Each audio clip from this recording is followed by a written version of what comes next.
Tingnan niyo yung desisyon hindi nakabatay sa ebidensya katulad na sinasabi nila eh. Yung pinresentang ebidensya, sabi nila, ito, 'di ba, yung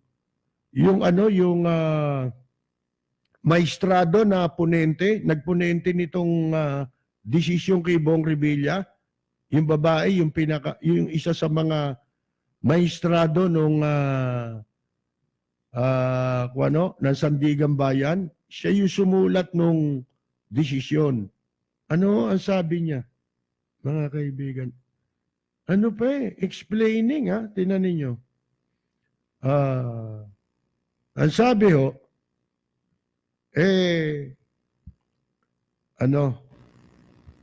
gusto niya raw liwanagin na sa umpisa, gusto niya talaga hatulan si Bong Revilla sa kasong plunder. Kaya lang, ang nakahadlang lang yung kawalan ng ebidensya. Sabi yes, I know it's unpopular. Hindi raw unpopular daw yung acquittal ni Bong. I would have loved to be a heroine. Gusto rin daw niya maging bayani, gumawa ng kabayanihan. That I convicted him. Yan ang sabi ni First Division Associate Judge Geraldine Faith Ekong. Si Ekong. Mga kaibigan. Pero sabi niya, but at the end of the day, I'm bound to rule based on evidence presented by both the prosecution and the defense. Ano yung bank account? Hindi ba ebidensya yun? Hindi ba paper trail yun? Kaya nga ipinraise mga kaibigan yung mga account na yun na nasa pangalan ni Bong Revilla at saka ng kanyang may bahay na si Lani Mercado. Andito yung yung mga pinaprise na account ni Bong Revilla. Mga kaibigan, nahanap ko lang saan ko ba makikita yun. Hindi ko malaman kung nandito sa chronology of itong timeline. Maganda itong timeline na inilabas ng Inquirer para briefly sa maigsi na paraan maintindihan ng publiko kung paano tumakbo simula yung kaso. At kung bakit naging ibang-iba ang desisyon. Ito, July 10, 2015. Ang Sandigan Bayan pinagbigyan yung hiling ng government prosecutors na palawakin yung coverage o yung sakop ng freeze order on Revilla's assets to include properties registered using other names. Kasi natuklasan, meron ding mga iba pang pangalan na ginamit si Bong Revilla. Ano yung mga pinagbigyan nyo na maisama sa freeze order yung pong ibang accounts? Tingnan ninyo, ito sa resolution po ng First Division Sandigan Bayan, isinama nila sa preliminary writ of attachment. Ito na yung freeze order. Pinapa-attach yung mga ari-arian na nasa pangalan, bukod sa bank account na nakapangalan sa Jose Marie Bautista. Si Bong din yun eh. Revilla Jr. Ramon. Oh, si Bong din yun. Bong, Jose Marie M. Bautista. Meron pang gano'n, initial M lang. Oh, may middle initial na M. Jose Marie Mortel Bautista. Oh, yun. Ramon Bong. Dahil pangalan ni Bong. Ramon. Minsan may junior, minsan may wala. Nakapangalang mga properties. Oh, pinagbigyan nyo na.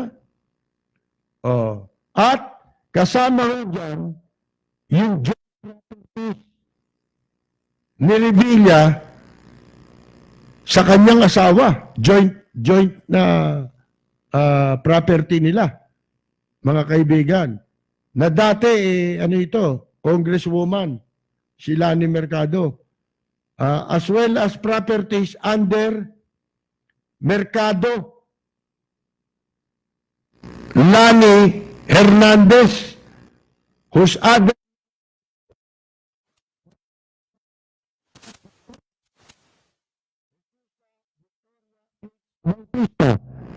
and Lani Mercado Revilla.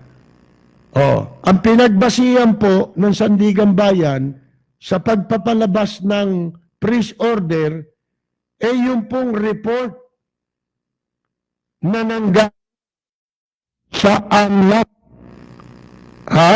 na nagsasabi si Revilla at ang kanya may bahay ay legal na nagpalit ng kanilang mga pangalan noong 2009. Si Revilla pala nagpapalit ng pangalan from Ramon B. Revilla Jr. Ginawa niyang pangalan, pinalit, Ramon Bong B. Revilla Jr. Samantalang si Mercado nagpapalit din ng kanyang pangalan mula sa Jesusa Victoria Garcia Hernandez na ginawang Lani Hernandez Mercado. Ayun.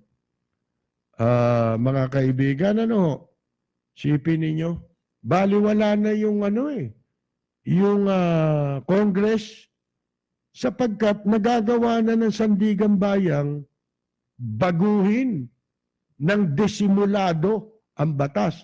Katulad nun, ang plunder conspiracy.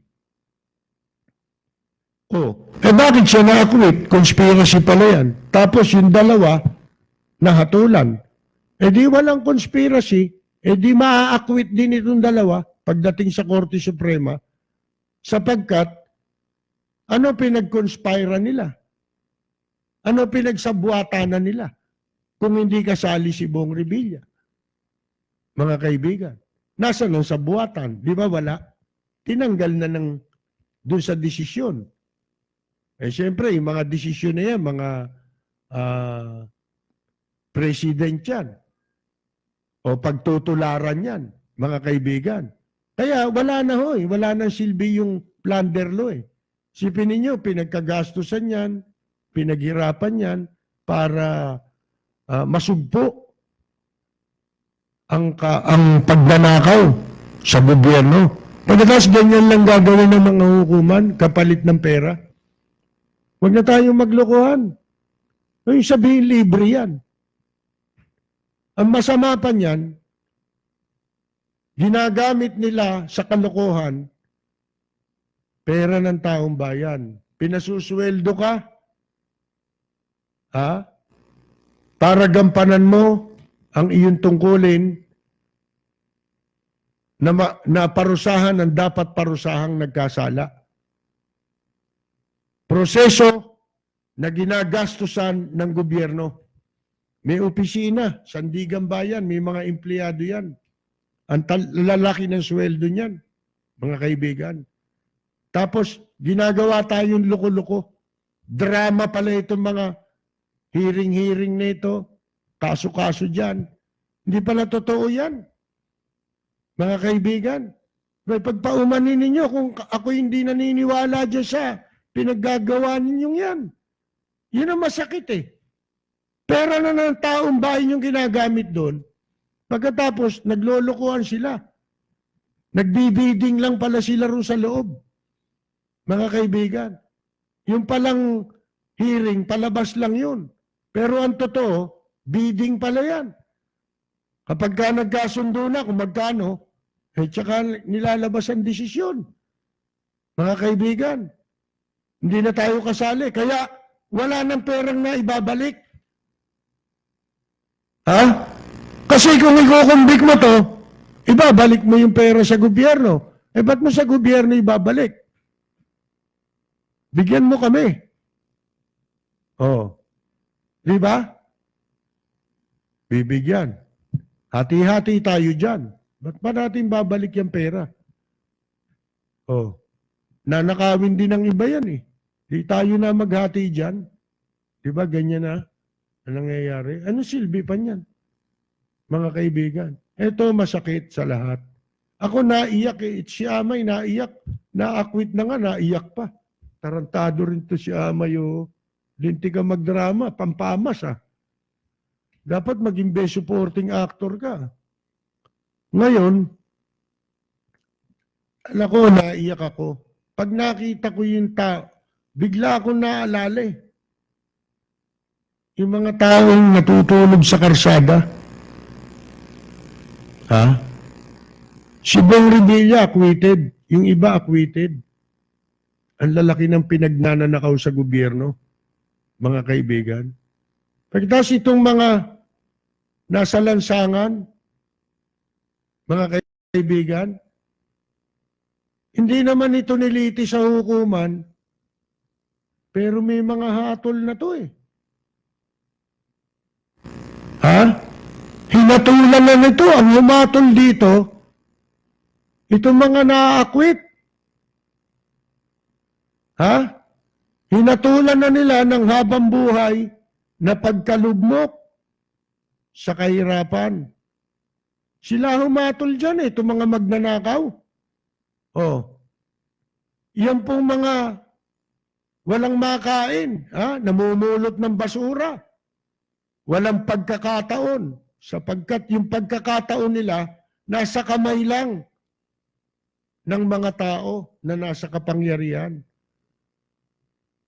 Yung perang para magkaroon sila ng pagkakataon, nandun eh. Acquitted eh. Mga kaibigan, sila convicted na eh. Bakit? Hindi na sila makakaahon dyan. May hatol na sila. Ha? Na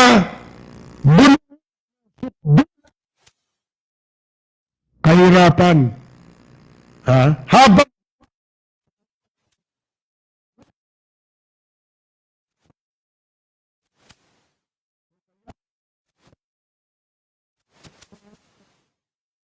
kapiting na ginhawa. Wala na eh. Hatol na nila yun, mga kaibigan. Samantalang ito mga to, na mga kaibigan,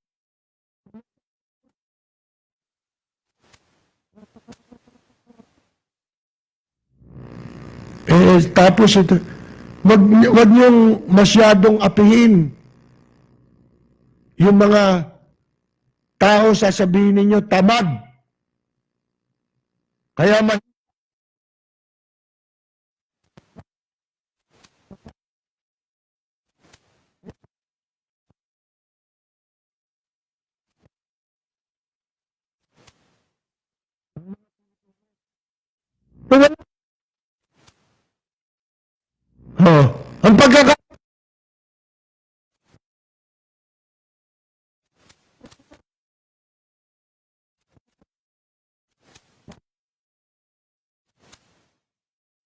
isipin ninyo,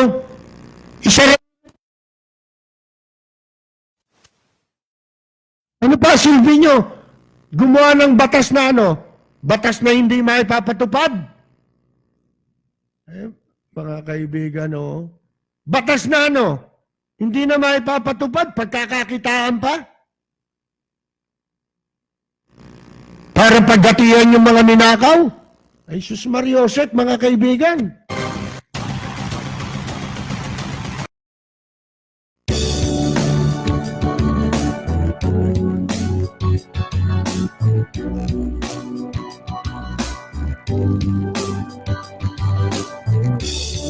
Kay sarap kumain ng rice, pero can afford the price.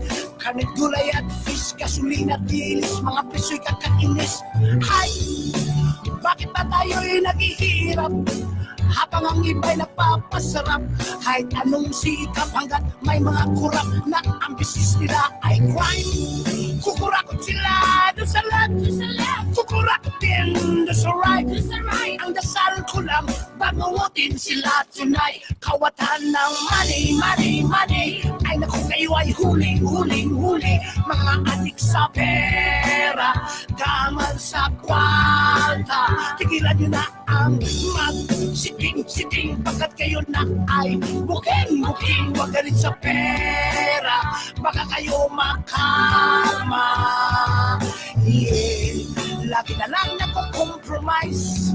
Kahit gusto pa ng extra rice. Ang kita'y maliit, laging kapos sa budget. Ako ay nabubwisit. Shit! Bakit ba tayo'y naghihirap? Habang ang iba'y napapasarap. Kahit anong sikap hanggang may mga kurap na ang business nila ay crime. Kukurakot sila doon sa left, kukurakot din doon sa right. Magdasal tayo, bangungutin sila tonight. Kawatan ng money, money, money. Ay naku, kayo ay huling, huling, huli. Mga adik sa pera, gahaman sa kwarta.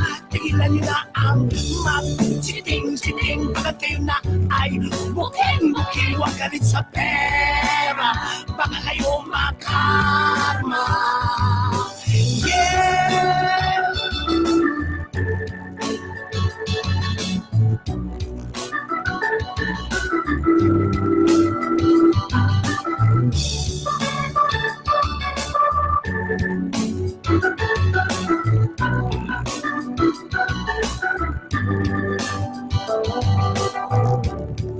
Kukurakot sila dun sa left, kukurakot din dun sa right. Ang dasal ko lang, bangungutin sila tonight. Kawatan ng money, money, money. Ay naku, kayo'y huling, huling, huli. Mga adik sa pera, gaman sa kwarta. Tigilan nyo na ang mag-chiting-chiting. Pagkat kayo na ay buking-buking. Huwag galit sa pera, baka kayo makarma. Kawatan ng money, money, money. Ay naku, kayo ay huling, huling, huli. Mga adik sa pera, gaman sa kwarta. Tigilan nyo na ang mag-chiting-chiting. Pagkat kayo na ay buking-buking. Huwag galit sa pera, baka kayo makarma. Kawatan ng money, money, money. Ay naku, kayo ay huling, huling, huli. Mga adik sa pera, gaman sa kwarta. Yeah.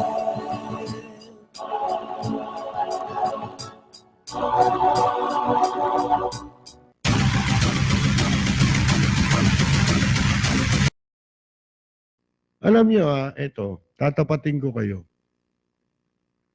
Yung pagkakakulong ni Bong, pagkakakaso sa kanya, hindi kay Jinggoy, kay Bong. Kasi ito naman si Bong, kahit na ganyan, ako hindi ako galit kay Bong. Ang kinu-question natin yung kaso, mga kaibigan. Si Bong may mabait din naman eh. May ano siya, meron siyang magandang meron siyang kabaitan na nakita ko sa kanya kahit papano. Kahit alam mong namumuliti ka, hindi ka mukha nung iba, kamukha ni Jinggoy. Akala mo kung sino. Akala mo utang na loob ng mundo pinanganak siya. Yan ang kustumbre ni Jinggoy eh. Eto si Bong, kung hindi nakulong ito, meron tong tsansa na maging presidente ng Pilipinas dahil sa kanyang popularity. Tsaka si Bong, simpatiko eh. Di ba? Madaling magustuhan ng tao. Si Jinggoy, ewan ko, Sus Mario Josep.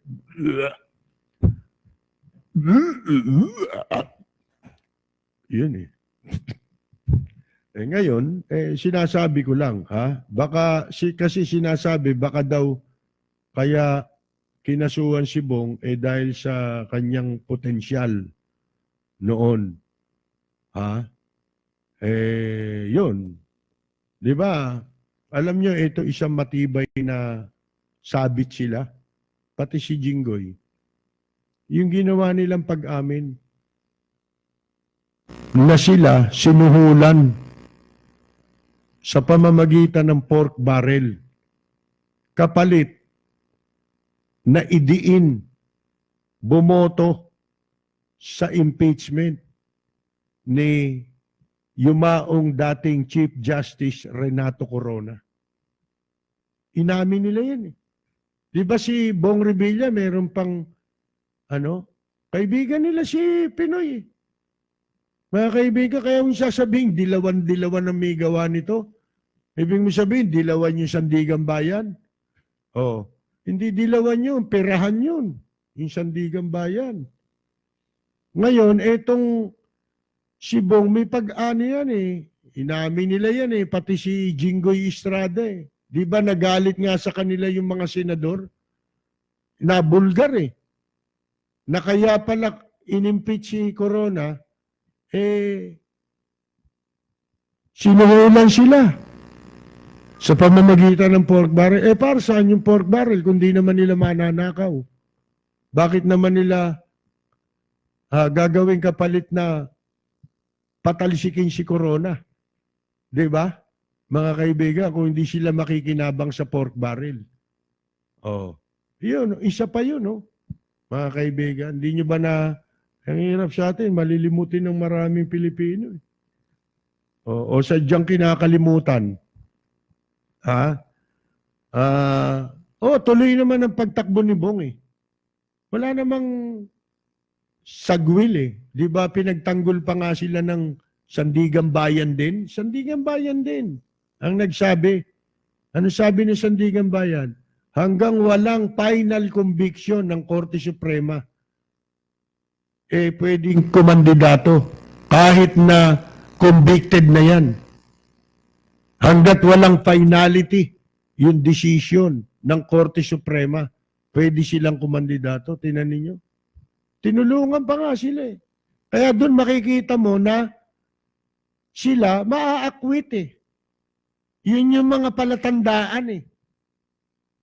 Bago yung acquittal eh. Mga kaibigan eh. May mahinalan tayo magbasa yung iba ng mga pangyayari. Kaya kita niyo, bakit ko nasabing i-acquit yan? Bakit ko nasabi noon na si Jinggoy lalaya? Naglagay sila. Kausap ni Erap yung Justice sa telepono. Bakit matagal? Hindi, pwedeng yan eh. Basta-basta. Nalagyan na yan eh. Kaya imposibleng makumbik pa si Jinggoy. Tumanggap na sila ng pera eh. Di kumanta yan. Kaya yan Sandigan Bayan, sabi ko sa inyo, wala nang gagawing matinong desisyon yan. Sa dami ng pinagkapirahan nilang kaso. Sa dami ng naibentang kaso. Mga kaibigan. Sabi ni John D. sa eleksyon natin ipakita at ipadama sa buhong ng mga politiko ang bangis ng ating galit, mga kababayan. Alam na kung sino-sino itong mga kunghang na ito. Naku. Yan, panawagan din natin yan, Jundi. Gusto nga natin, ganyan talaga. At saka ito dyan sa acquittal na nangyari, at sunod-sunod na yan, mapapawalan sa alaya. Yung sinalapoles, makakalaya yun, mga kaibigan. Ang pinanginayangan ko, yung mga pagkakataon, mga pangyayari na wala namang kumukumpas, wala namang leader na nagpapasimuno, katulad nung 1 million march na sinasabi natin nung sumabog yung pork barrel scam, nagpagalit sa mga tao, hindi nga umabot ng 1 million yung tao ron. Pero doon na, makikita mo, halo-halo ang tao. Nakita ko si Tita Carmen doon. Siya namumuno nung isang grupo ng mga nagrally. Kasi doon sa may harapan nila, dumating doon si dating Chief Justice Corona, napatalsik na yan eh. Akalain ninyo, dudumugin ng tao yan, yung mabrol. Eh matanda, may parang may sakit na si Corona noon eh. Kaya ako napalapit doon. Nakita ko sila Carmen nando sa kabilang side. Eh nakiawat ako dahil umaalalay ako baka mamaya may manakit, di ba? At least kahit papano, eh dapat igalang mo yung tao. Kita mo, lumabas ang katotohanan. Umaming sila Jinggoy at saka si Bong Revilla na kaya sila bumoto, eh sinuhulan sila ng pork barrel. Eh para saan yung pork barrel? Ha? Ano yung pamimigay? Yun nga yun eh. Mga kaibigan eh. Di ba? Pinagkakakitaan nila yan. Diyan sila nagpapayaman. Pera ng taong bayan yan. Yan yung mga pinaglalaro ang pera ng taong bayan. Pero doon sa nakita ko, Jundi, na mga taong uto-uto na bayaran, walang pag-asa bansa natin. Eleksyon? Wala eh. Nakita ko eh. Yung mga nagraling kasama nila ng kampo ni Bong Revilla, wala. Si Fiscal Arturo Cruz, si Art Cruz, nanonood po sa atin. I feel depressed, Ka-Percy, sa mga balita mo. Ang kakapal ng pagmumukha ng mga korap na yan.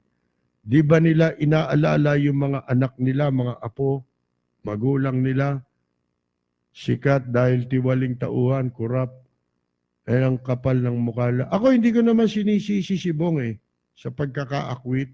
Wala naman siyang kasalanan dun eh. Siyempre, ikaw man yung lumagay dun sa nagigipit ka. Alam mong may paglalagyan ka. Di siyempre lahat ng paraan gagawin mo. Ano yun? Natural yun. Ha? Normal yun sa tao. Pero, ang may kasalanan dyan na dapat sisihin, yung Sandigan Bayan. Eh kung ganyan ang sistema ng mga ng ating hustisya dito, wala na tayong pag-asa. Lalong wala na tayong pag-asa. Oh. Eh samantalang sabi ko nga sa inyo, paano yung mga kababayan, huwag niyo tawagin tamad yung walang trabaho. Ha? Baka hindi mo lang alam kung anong hirap ang pinagdadaanan din ng isang tao para maghanap siya, magsikap siya. Hindi mo naman alam yun eh. Sasabihin ninyo, pag walang trabaho, huwag magreklamo dahil maghanap ng trabaho. Tamad. Hindi totoo yun na ngayon, mga kaibigan. Wala nang pagkakataon kasi ang ating mga kababayan. Si Kaani Flormata Saludes, siyempre si Ka Enyang Mina, binabati natin. Si Jerry Grad sabi niya, magana, laya na. Okay, ibig sabihin no. Luningning, mabasa, barawid.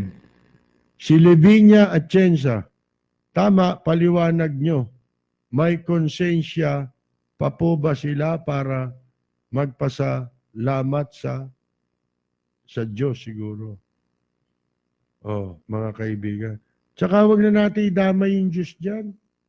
Ginagawa pa natin saksi sa masama yan. Pati sa ganyan, asunto, sasama mo. Maring na-acquit ka, pero hindi ibig sabihin wala kang kasalanan. Wala kang ginawang kasalanan. Hindi naman sinabi nung, wala kang kasalanan. Wala lang silang makitang bakas. Sabi nung nung Sandigan Bayan, ako mga kaibigan. makalusot man sila sa kanilang mga pagkakasala dito sa sanlibutan, totoo yun. Talagang di sila alangan naman, di ba, may namatay nga ron sa Africa eh.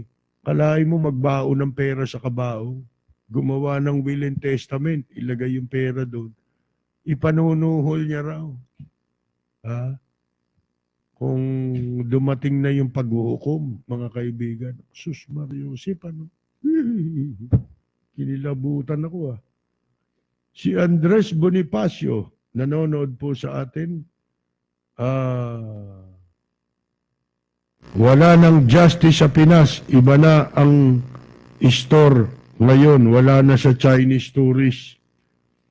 Ha? Oh. Sabi yun ni Jerry Grad. Si Ledge Chulbo nanonood. Si Rudy Santos ng Bandang Horoscope from California nanonood po sa atin. Si Akong Gamboa. Alam po. Si Willie De La Cruz.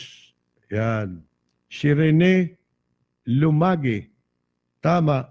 Nung una pa, nasa Pilipinas nakaluklok si Satanas at gusto nga gawin ni Era Pantrono para isuot ang korona ng mga demonyong magnanakaw na politiko. Huwag mag-alala, mga kabayan. May nakalaan namang kalalagyan sila na inihahanda para sa mga taong masasama. Totoo yun, pero ano yun? Di natin lang paano sasabihin mga kaibigan. Si Satanas, ulitin ko, hindi ho nagpupunta sa Pilipinas yan. Dito sa Pilipinas, pinakamalaki na titipid ni Satanas dito sa personnel. Mga kaibigan, bakit kanyo? Lahat ho ng trabaho niya at saka ng kanyang mga personnel, ginagawa na ng marami dito. Bakit pa sila pupunta rito? Doon na sila pumupunta sa iba sa ibang bansa. Dito sa Pilipinas, hindi na sila pumupunta rito. Sayang ang effort dito. Ginagawa na yung trabaho nila. Nakakalibre na nga sila, nakakamenos na sila sa gasto si Satanas sa mga demonyo niya. Di ba? Ang daming gumagawa ng trabaho nila. Ano ba tawag mo Sandigan Bayan? Si Telma Graves, nanonood po sa atin. Eric Tobellesa. Si Manny Wenceslao, nagsanib na si Sara at Erap. Ano pa babaguhin ng hugpong ng pagbabago? Si Arvin Bayran. Sabi ni Rudy, mabait na pamilya sila Bong Bautista. Oo nga, mabait naman si Bong Yung iba, hindi ko makilala yung mga pamilya niyan. Si Bong lang, medyo nakakaano natin minsan. Doon sa birthday ni Amay. Tsaka may iba pang pagkakataon. 2 okasyon pa. Mabait naman si Bong. Mabait. As a person, wala akong masasabi dyan. Maging sa pagiging artista, bilib ako dyan. Hindi ako galit sa kanya ang problema, may problema tayo, may kaso Di ba?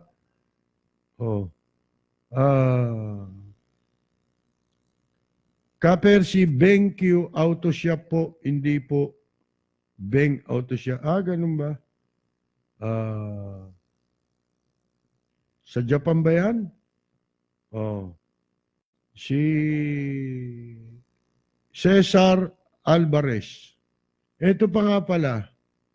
Buti pa si Bong na-acquit na, di ba? Pero yung kaso nung kapatid niyang napatay, si Ramjen, tandaan niyo ba yun? Nalutas na ba yun? Wala, ano? So, ito si Hipolito Cuenca. Si Chona Diaz ng Japan, binabati natin. Si Magdalena Dada Dumlao ng grupong The Rhythm of 3. Di sandigan bayan tawag diyan, kundi sandigan ng mayayaman. Pwede rin. Oh, galing ni Dada, nagko-komentaryo na. Gusto mong tumandem dito habang walang live jamming. Ang sabi ni dating Ombudsman Morales, kung isa daw siya sa hukom na nagdesisyon sa kaso ni Bong Revilla, guilty daw ang magiging hatol niya kay Bong. Ibig sabihin, malabnaw talaga ang hatol ng akwita. Puro naman daldal din yan eh. Si Morales, naku.